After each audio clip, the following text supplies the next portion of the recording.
want to thank my fellow leaders from Australia, New Zealand, Malaysia, Brunei, Singapore, Vietnam, Chile, and Peru. We just had an excellent meeting, and I'm very pleased to announce that our 9 nations have reached the broad outlines of an agreement. There are still plenty of details to work out, but we are confident that we can do so. So we've directed our teams to finalize this agreement in the coming year. It is an ambitious goal, but we are optimistic that we can get it done. The TPP will boost our economies, lowering barriers to trade and investment, increasing exports, and creating more jobs for our people, which is my #1 priority.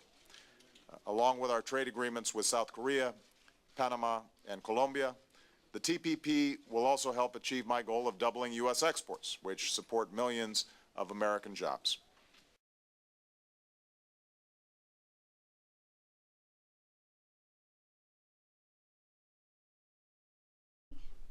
Competition from cheaper-made imports without the protection from strong trade remedy laws exerts another downward pressure on wages and working conditions. Another factor is the threat of plant relocation and outsourcing. A study commissioned by the U.S. Department of Labor showed the employers commonly and successfully use this tactic to reduce workers' bargaining power and hinder union drives. In another concerning development, the outline indicates that the Trans-Pacific Partnership is likely to include much of the same investment text as NAFTA. This includes the provisions that give foreign investors the extraordinary rights to bypass U.S. courts and sue the U.S. government in an international arbitration panel if the investor feels it hasn't been treated fairly, or if a federal, state, or local law interferes with its expected profits.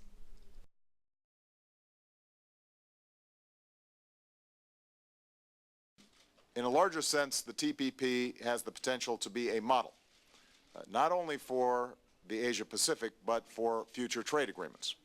It addresses a whole range of issues not covered by past agreements, including market regulations and how we can make them more compatible, creating opportunities for small and medium-sized businesses in the growing global marketplace.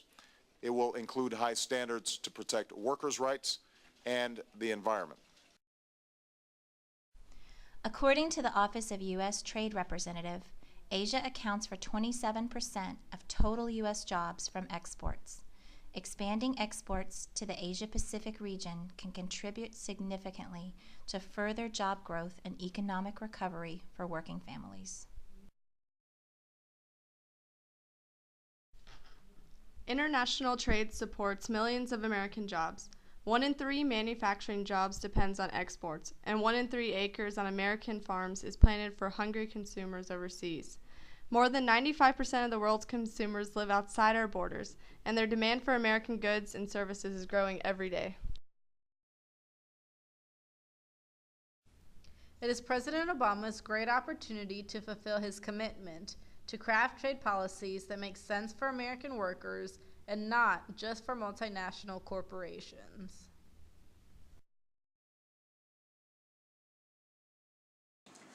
The United States and the 8 Pacific Rim nations, Australia, Brunei, Chile, Malaysia, New Zealand, Peru, Singapore, and Vietnam are negotiating the Trans-Pacific Partnership Trade Agreement.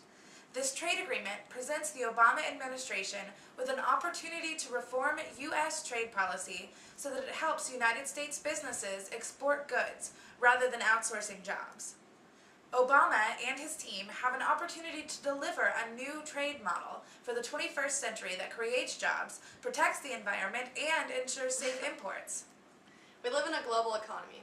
We must have a strategy for sustainable prosperity in a global economy that protects workers' rights and rebuilds our nation's middle class. Workers who are able to exercise their fundamental labor rights are empowered to bargain collectively for better wages and working conditions, ensuring that the benefits of trade accrue not only to capital but also to labor. Negotiations must include provisions that will benefit U.S. workers, not simply the largest global corporations. Unfortunately, most of the agreements among the proposed Trans-Pacific Partnership Trade Agreement parties contain either no labor provisions or very weak ones. The Trans-Pacific Partnership Trade Agreement must, at a minimum, require that each party adopt and maintain laws and regulations consistent with the International Labor Organization core labor rights and effectively enforce those rights, as well as all domestic laws with regard to wages, hours of work, and safety and health. A violation of these and other labor obligations should be subject to effective dispute resolution. The Trans-Pacific Free Trade Agreement should not go back on the progress made in recent years.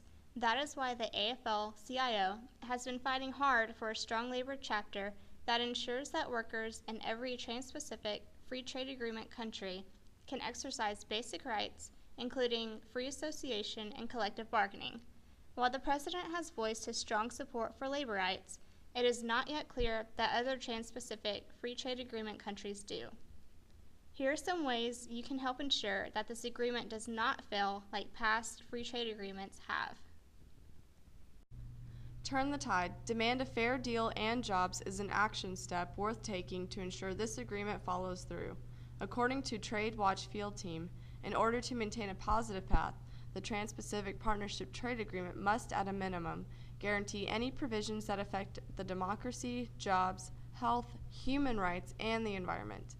President Obama states, "The Pacific Rim has helped shape my view of the world, and the Trans-Pacific Partnership can be used to strengthen old alliances and build new partnerships with the nations of this region."